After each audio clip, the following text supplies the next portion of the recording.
How important was this 1 month breathing space to the British?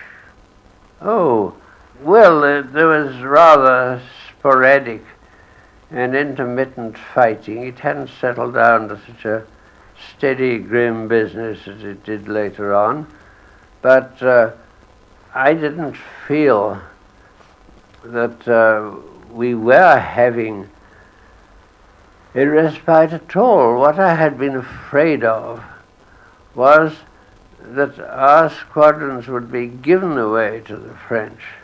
Not that they would be annihilated by fighting with the Germans, you see. And so, from one point of view, I would agree that the Battle of Britain really began about the first week in July.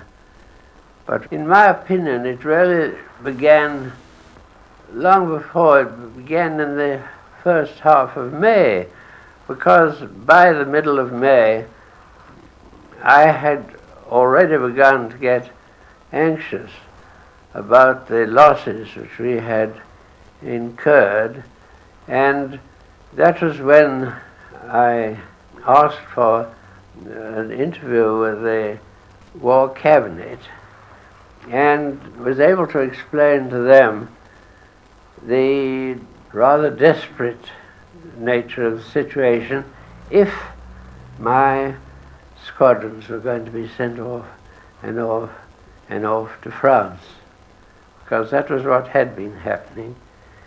And I knew that Churchill was under tremendous pressure from the French, of course, to supply them with air reinforcements, but it went far beyond that, because what the French really wanted Churchill to do was to give them a whole fighter air force.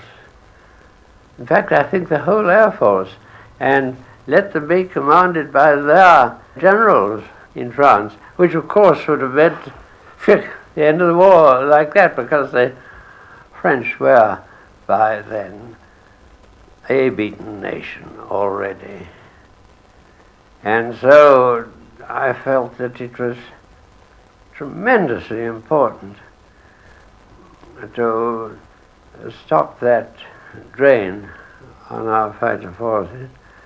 Not that I would lose my machines in air fighting, but that I would lose them by being handed over to the French. And in effect, that request was granted. You mentioned your request to see the War Cabinet.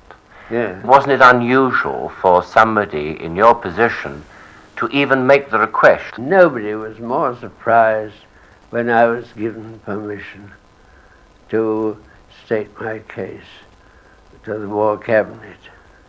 I hadn't thought it was possible, but I thought it was worth trying. And when I went there was this long room in Downing Street with a table with 30 or 40 people sitting round it, and Churchill was sitting on one side and I was sitting on the other, nearly opposite him. And he asked me to state my case, and I got up, and with all the very limited eloquence at my command, I pleaded that we might be allowed to keep the fighters that we had. Churchill didn't answer at all. He just sat there with a fixed expression on his face, which never altered at all. And I could see that I wasn't getting anywhere. Well, I knew something about Churchill, and that was that he had a fondness for elementary mathematics, and that some people can be convinced through their eyes where they can't be convinced through their ears. So I had equipped myself with a diagram with a red line sloping down, showing the expenditure of Hurricane aircraft. And I walked all the way around the table up the other side till I got behind Churchill, and then I put this diagram down on the table, this graph, and I said, "This is the state of affairs today, sir. This is the loss of hurricanes in the last 10 days. That brings us down to this point. If that loss continues at the same rate, there won't be a single hurricane left in France or in England." And that did the trick, you see. Again, he didn't say anything at all, but from everything that I could see, every sign that I could see, he had been convinced by that. But anyway, we were under orders to send 10 squadrons to France before that meeting, which still went. Never after that occasion did he order any fresh machines to be sent across to the French. After that meeting, what were Churchill's relations with you at other times? I never was very friendly with Churchill, you see, because he had been made to change his very stubborn mind in front of a room full of senior officers and officials in the country. He didn't like that. I don't want to say anything against Churchill, but you asked me that question, and I don't think he ever liked me very much after that, even if he had liked me before. Incidentally, the Battle of Britain was, for this country, our country, the decisive battle of the war. It ensured that Great Britain would not be invaded. The Battle of Britain was won by Air Chief Marshal Sir Hugh Dowding. His conduct of the battle, his securing that the fighter command should be strong enough, the way in which he directed them with skill, with the assistance of his other air marshals, of course, won a battle which was as great, as decisive, and in a sense as glorious in our history as the Battle of Trafalgar. But at an earlier stage, Dowding had contradicted Churchill. He had opposed sending fighter squadrons to France. And the moment that the Battle of Britain was won, Dowding was turned aside. His achievements were never acknowledged. He alone was never given a title. He was never mentioned in honours because he had aroused Churchill's antagonism. There are others whom Churchill didn't forgive, but Dowding, I think, is the most striking. And it was the open going against him which Churchill couldn't like. Could I go on to personalities now? How do you rate Air Vice Marshal Park and his contribution to the battle? Well, I rate him to this extent that I say, if it hadn't been for Park, we shouldn't be here today. I really mean that, because his group bore the burden and heat of the day of the fighting, and I was entirely in agreement with him about the big wing, the small wing formation, and as a matter of fact, it wasn't a Park special invention, but the thing was that Park, in the forefront of the battle, he didn't have time to assemble a monster wing to go chasing after the formations of bombers and fighters. I think that he was a magnificent group commander. Couldn't have thought of anybody that I'd rather have had in preference to Park. As the Germans prepared to invade Britain, the man in charge of the air defences was Hugh Dowding. Dowding's strategy for fighting the battle was controversial, really controversial, not just controversial as in what on earth is that thing on the plinth supposed to mean.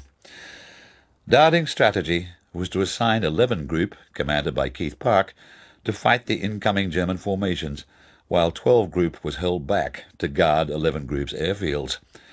The commanders of 12 Group resented this, and brought a lot of political pressure on Dowding, so that he had to resist them as well as the Germans. But he was convinced that unless a reserve of trained pilots was maintained, the battle would be lost. Meanwhile, Park was in charge of the first line of defence, flying around in his personal hurricane from airfield to airfield, inspiring the defenders, as they grew weary, the ideal battlefield commander. He never wavered from Dowding's principle that there had to be trained pilots in reserve, and it was hard for him to see pilots getting killed who had scarcely been trained at all. In the control rooms, the young women recorded the numbers as the young men died. But the RAF just could live with its losses. The Germans couldn't live with theirs, and eventually they switched to night bombing, flying over burning London in the morning after the first big night raid. Park knew that the battle, if it had not been won, at least had not been lost. Though historians argue still over the details, there is no serious argument about the result. Hitler, denied command of the air, could not invade, and he turned away. Even before he did so, another battle had started in Britain. This time it was a political battle. Those who had thought Dowding to be wrong in not committing his whole force were better at catching Churchill's ear. Dowding couldn't do PR, and neither could Park. Park went off to defend Malta, but really he had been written off. In the official history of the battle, he was not even mentioned. Park and Dowding are both much honoured in the movie about the Battle of Britain. It's called The Battle of Britain, if our journalist can marshal her intellectual resources and search out the DVD. But by now, even the movie is going back into the past. And Dowding, played in the movie by Laurence Olivier as an act of homage, has a statue. Life-sized instead of supersized, it stands on a little plinth outside St. Clement Danes in the Strand, the right place, because inside that church is the beautifully handwritten book with the names of all our young people who were killed in the battle.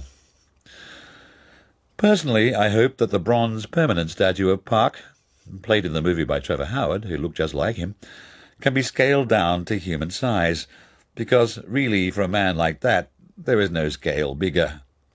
The statue could be placed on that plinth beside Dowding, to commemorate how they worked together to save not just Britain, but the whole of civilization. Those were the stakes, and only a fool could doubt it.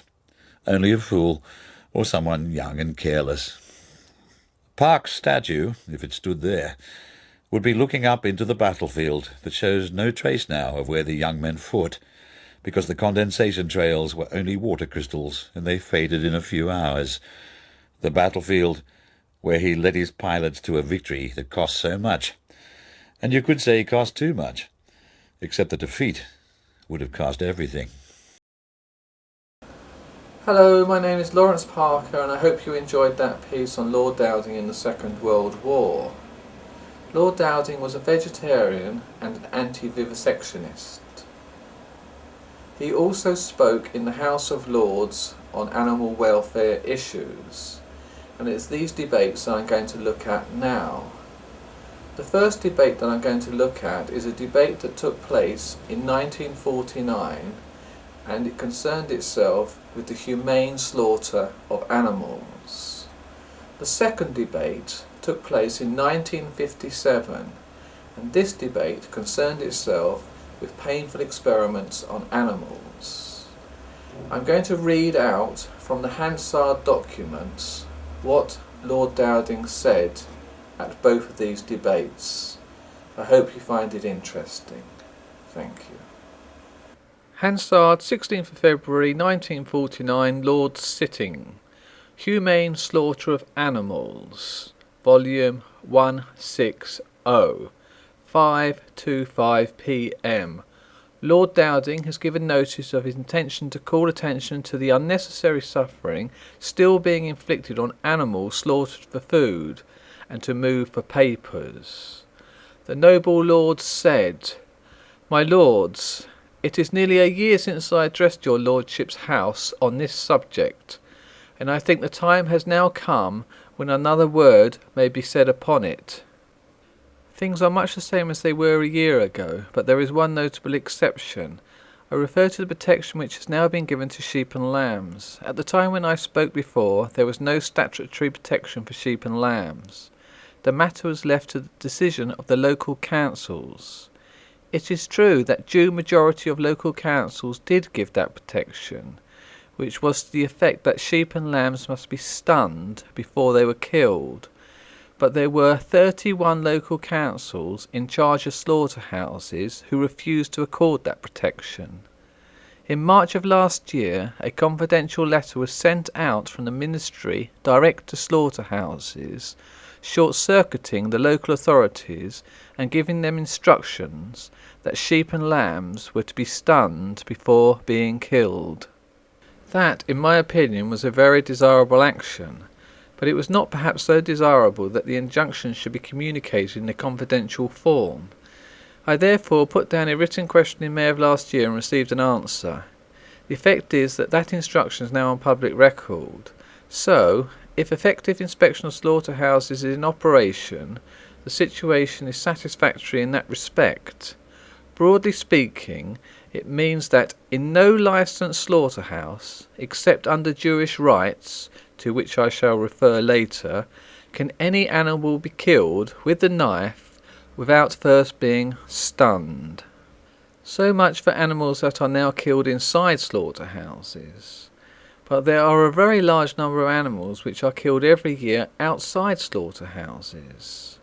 Last year I gave an estimate, which was not queried, of 500,000, mostly pigs. The number may not be the same now. It will naturally rise and fall with the availability of feeding stuffs. But I think that we as a nation should be ashamed that there is no control over this wholesale slaughter from the humanitarian point of view. If the minister does not get his pound of flesh, literally and metaphorically, then the law is set in motion, but no notice is taken of the cruelty which may be involved in this process. The government do not even give recommendations or advice on the subject. I maintain that there is no excuse, much less reason, for the continuance of these miserable conditions. They can be attributed only to callousness and inertia. Why must we plead as for a personal favour that the government shall recommend humane killers are stun guns, even if they are not prepared to order them? I hope that what I say this evening may penetrate beyond these walls. Many a man who is careful of the lives of his stock is careless of their deaths. I address my words to His Majesty's Government in the strong hope that adequate action may be taken. But animals have no votes, they have no trade unions, they cannot go on strike, and I'm afraid there is a tendency to treat them accordingly. Still, every owner of stock is responsible to his own conscience, and a sensitive conscience is perhaps a better mentor than a government inspector. I say that we must put our house in order in this respect, for until we have done so, we are in no position to criticise the ritual slaughter by the Jews and the Muslims, to which I must now refer. As regards the Muslim slaughter, I have very little to say. Some little time ago the Imam of the Woking Mosque, who I imagine may be regarded as speaking for his co-religionists, put up a public notice to the effect that the preliminary stunning of animals by the use of the humane killer did not violate the Muslim rites, and that the flesh of such animals was lawful for Muslims to consume. But with the Jews the situation is very different. I wrote to the Chief Rabbi in May of this year to ask him whether there was any chance that we could reach an agreement by discussion on this matter. I did not think there was much chance of reaching such agreement. In any case, but as it happened, the time was rather unfortunate because a new incumbent had just been appointed to the post. He was very busy, naturally, taking over his new duties, and correspondence with a private individual had to take its proper place. Also, of course, it was a little bit like approaching a new headmaster and asking him to alter the school rules in the first term of his new tenancy. Still, I thought it was only courteous and reasonable to make the attempt, and to see what the head of the British jury had to say to the accusations which are freely made in regard to the cruelty of the Jewish ritual. The Chief Rabbi's response was as follows. I'll take it up on the second sentence. On the second part, the actual killing, the Chief Rabbi was adamant. I was not prepared for such a reply, but I was surprised at the grounds on which his refusal was based. My contention was that there is no mandate, either biblical or Talmudic, for this ritual. That it is purely a priestly custom which should be modified with the progress of civilization. But the Chief Rabbi did not follow this line at all. He said that animals did not suffer by this form of killing, and that unconsciousness supervened almost immediately. He produced impressive evidence from many doctors and scientists in support of his contention.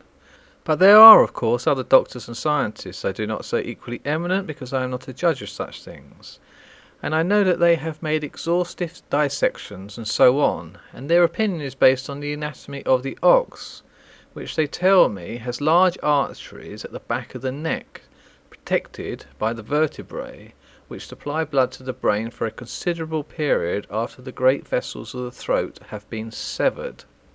Lord Dowding continued, I have had a good deal of experience in one way and another in my technical position in the Air Council of having to make decisions from conflicting opinions of experts.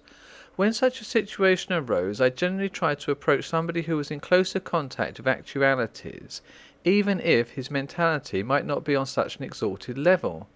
The type of person I am thinking of is the writer of the letter that I have just read to your lordships. Perhaps I may be permitted to read another letter which was sent to me quite unsolicited from an officer who had just returned from Germany. It says, I have just returned from 2 years' service in Germany on the Control Commission.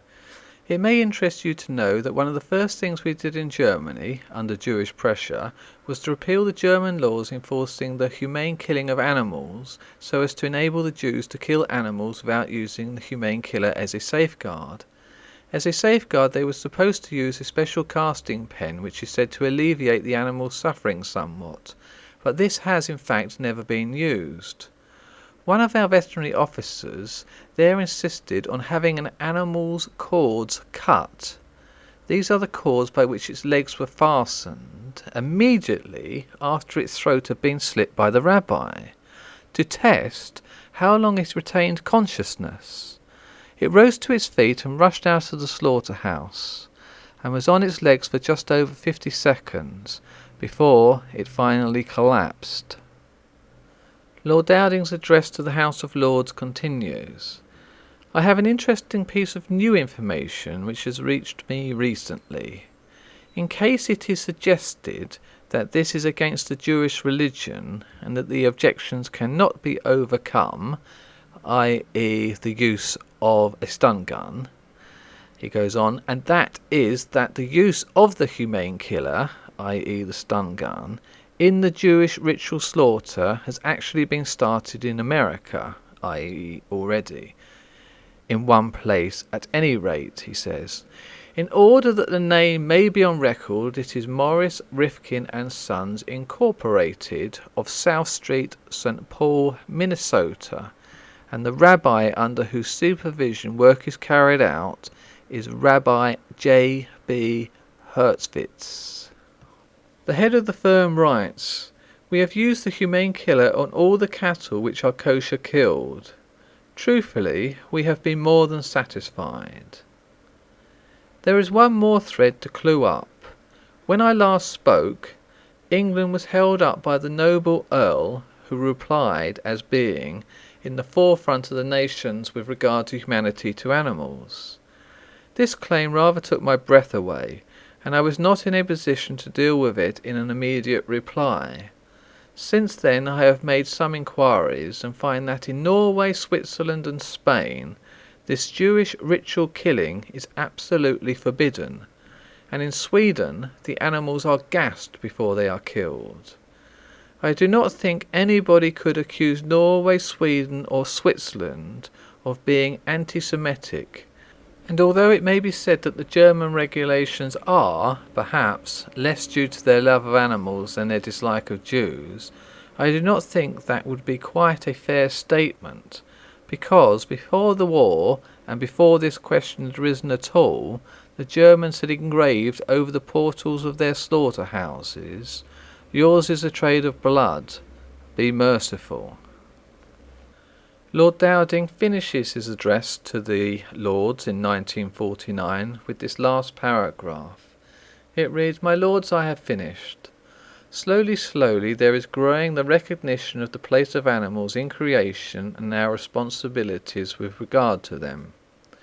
We are beginning to realize that animals do not exist exclusively for our convenience and profit.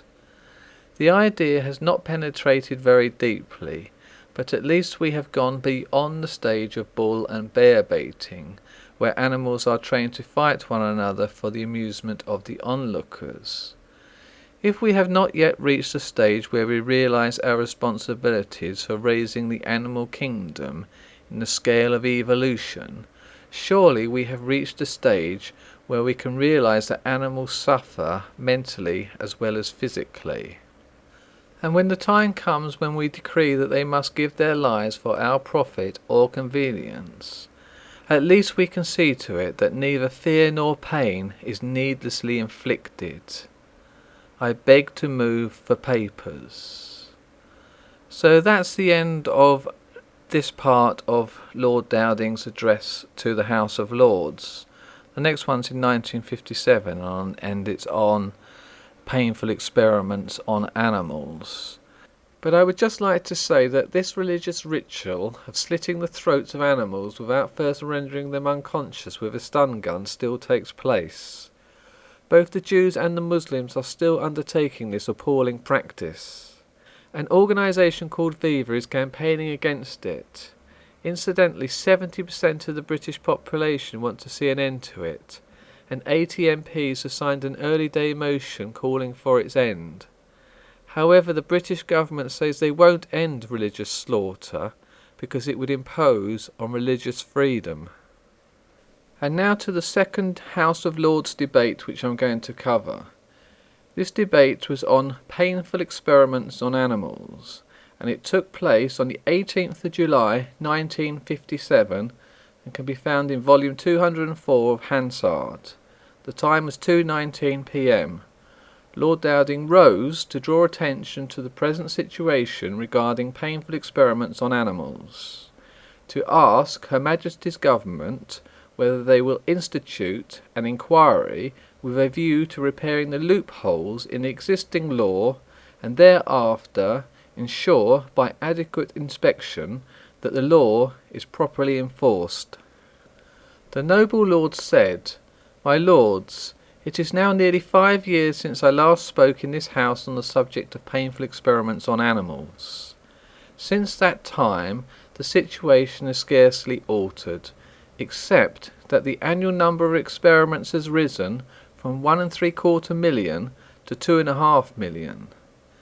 Outwardly it would seem that my efforts were completely without effect, but such an assumption would not be altogether accurate. My speech was printed and circulated fairly widely in this country, and during the last 6 months I have received letters from Sweden and Austria telling me that it has been translated into Swedish and German, and has been circulated in Sweden, Germany and Austria. So it will be seen that often what is said in this house penetrates far beyond its walls. At any rate, it encourages me to bring the salient facts of the subject again to the notice of your lordships. I do not wish to repeat my previous speech, but for the benefit of those lordships who do not hear it, I must briefly recapitulate some of the facts. I must begin by making my own position perfectly clear. I firmly believe that painful experiments on animals are morally wrong, and that it is basically immoral to do evil in order that good may come, even if it were proved that mankind benefits from the suffering inflicted on animals. I further believe that, in the vast majority of cases, mankind does not so benefit, and that the results of vivisection are, in fact, misleading and harmful. However that may be, I realise that today it would be quite useless to ask that the practice of vivisection should be immediately abolished. That windmill is at present beyond the reach of my lance. But I am asking that some defects of the present law may be remedied, and that the law, as amended, should be properly enforced. The first Royal Commission on Vivisection was followed in 1876 by a bill called the Cruelty to Animals Bill. This bill was humane in intention and in drafting. Its most important provision was that no potentially painful experiment should be carried out on animals without an anaesthetic, and that if an animal was likely to awake into a state of severe pain, it should be destroyed while still unconscious. The bill prohibited absolutely the performance of painful experiments on dogs, cats, and the horse family. I have spoken of the bill because during its passage through Parliament it was considerably modified. Various provisions were introduced which enabled almost every item in the bill to be evaded. 7 different certificates were introduced, under which experiments could be performed without anaesthetics. For example, the animal need not be killed before recovering consciousness, and experiments without anaesthetics might be performed on dogs, cats and horses. All these certificates could be given if it was claimed that the object of the experiment would otherwise be frustrated. At a later date, after another inquiry, terminating in 1910, the so-called pain clauses were introduced. These stipulated that if, during any of these experiments, the animal appeared to be suffering pain which was severe and or likely to endure, and if the main result of the experiment had been achieved, then the animal should at once be painlessly killed. This, of course, was a futile provision, because, apart from the vivisector himself, there was no judge as to the intensity of the pain or its probable duration. It was also laid down in the amendments which were made to the law at that time that if it appeared to an inspector that an animal was suffering severe pain, he might order it to be killed forthwith. That too was a dead letter, for there is no recorded case of any inspector ever having given such a direction, nor, indeed, has any prosecution ever been carried out against any vivisector since the passing of the Act in 1876. It is true that offenders are occasionally admonished and warned, but that is generally owing to some irregularity in the certificates which they hold, and no penalty is attached to such warning or admonition. Even if inspectors were anxious to carry out the spirit of the Act and protect animals from pain, they would have a hopeless task.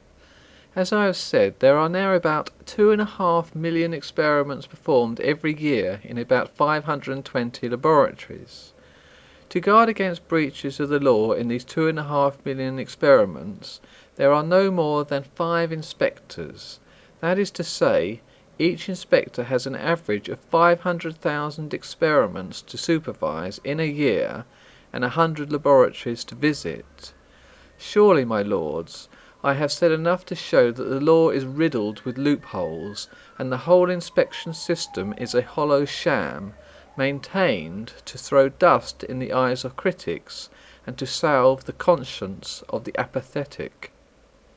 When one asks oneself what goes on behind the closed doors of laboratories to which the public has no access, it is only reasonable to suppose that the most shocking experiments never appear at all in print to which the public has access.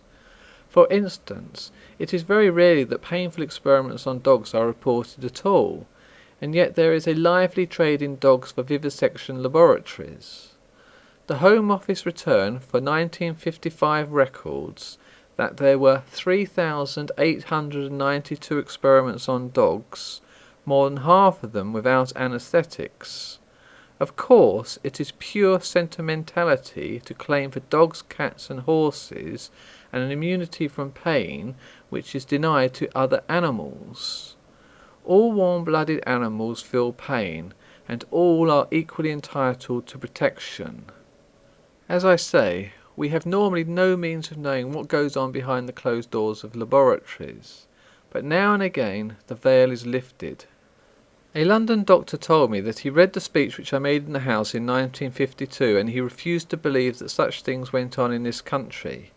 However, he was a fair-minded man, and being in a position to do so, he decided to find out for himself. He went first to Oxford, where he had done some of his medical training, and there he found 7 research laboratories in full blast. By virtue of his profession, he was able to obtain access to them, and he found that my speech, so far from being an exaggeration, was an understatement. He is now an ardent worker in the cause of anti-vivisection. What particularly struck him was the callous attitude of people who were otherwise normal, decent members of society, and also the absolute uselessness of some of the experiments. For instance, he found a young fellow engaged in the process of what is called Siamesing rats, that is to say, operating on them so that they were joined together and shared certain of their organs in common. He said to the young man, "What on earth can be the use of this experiment to humanity?"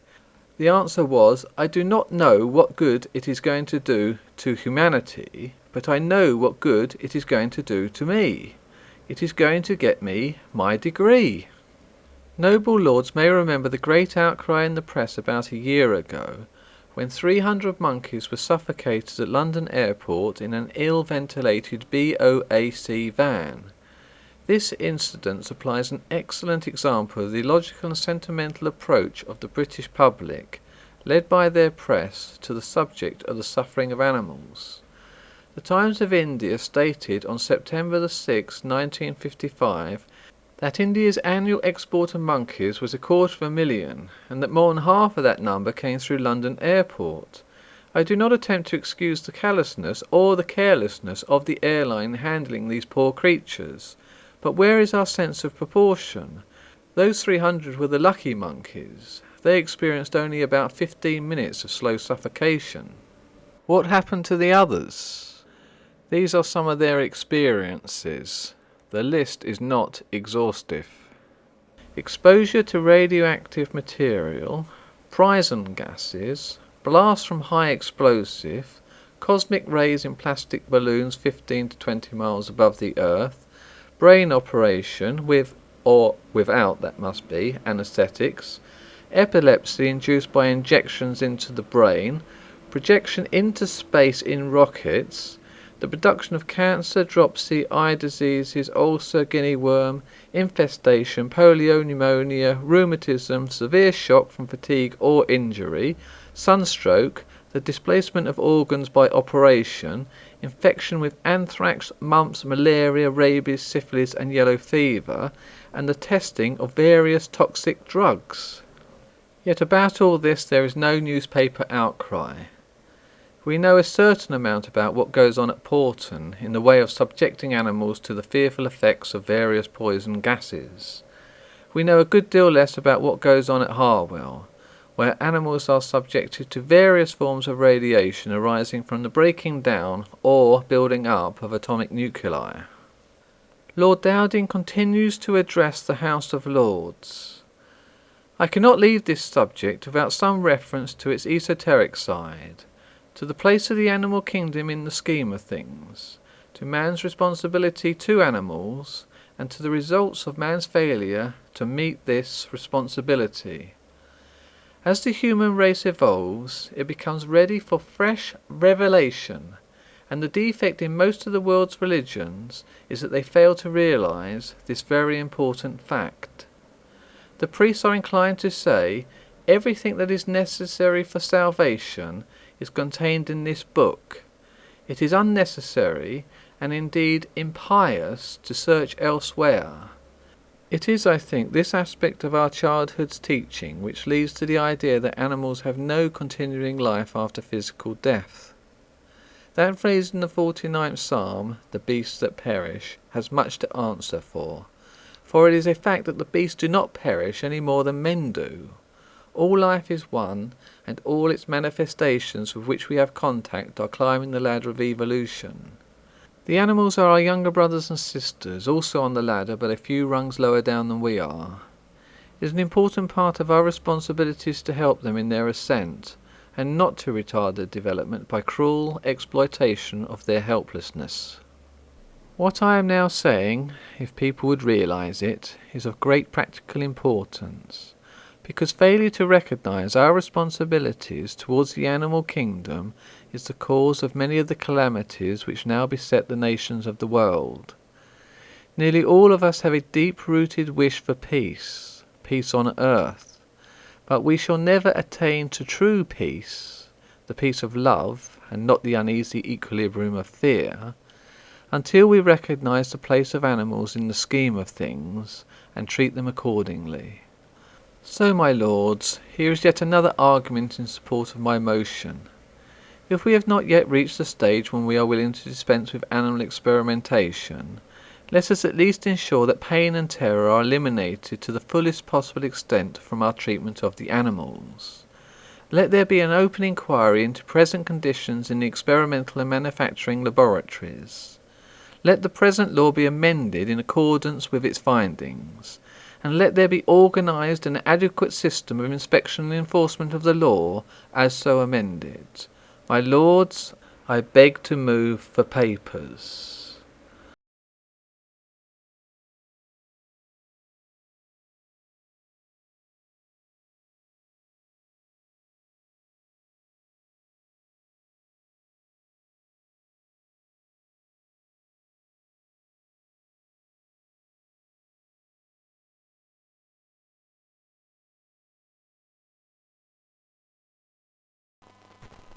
Lord Dowding, as you sit here nearly 30 years after the events, that period of 16 weeks that has now been called the Battle of Britain, what memories are uppermost in your mind? Well, the overriding memory is one of intolerable stress, mingled, of course, with anxiety that so much depended on our shoulders in the fighter command to prevent the country being invaded and vanquished, and partly simply because of the enormous quantity of work that had to be done.